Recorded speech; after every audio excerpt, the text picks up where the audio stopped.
Hafiz Maulana Kamal Hussain come to teach us, to guide us. He keeps saying, eat and come on time and study well.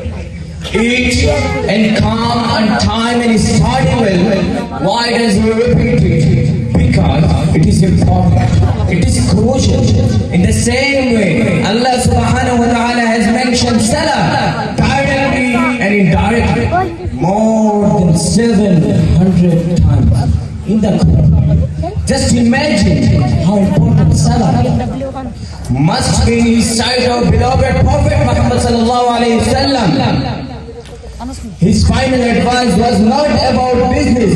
His final advice was not about wealth. His final advice was not about worldly success. He kept saying again and again, As-Salah, As-Salah.